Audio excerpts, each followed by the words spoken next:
Hi, I was wondering, how is it that I get a square image on Facebook and Twitter, etc., when Podbean shares my URL? So I got to looking into it, and they're sharing their version of the URL instead of what I consider to be the version.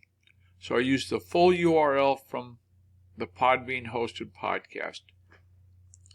And the way I made it work is I went into Canva. I made a rectangle image 1200 by 630. That's the size I wanted to use for the open graph image.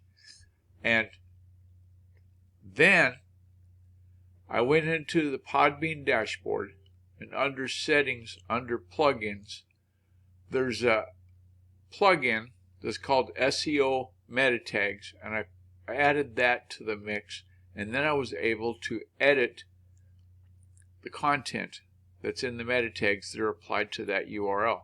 So you go to the show notes and get the Google document, and it's got the how to do it all spelled out in verse and how the meta tag should be added. Be sure to use the full URL of the image that you uploaded.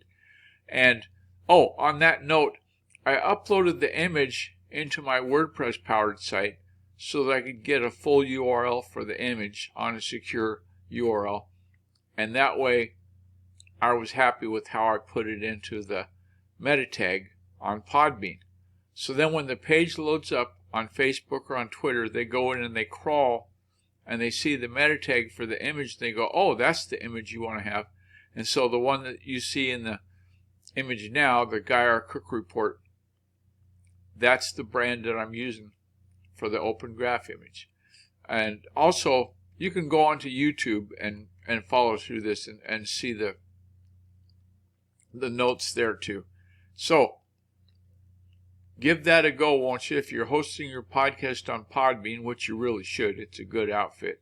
There's how to do it is spelled out for you, and if you've got questions, let's talk. Okay? Thanks to the patrons that support this effort, and thank you for taking time out of your day for this episode of the Guy R. Cook Report. It's a wrap.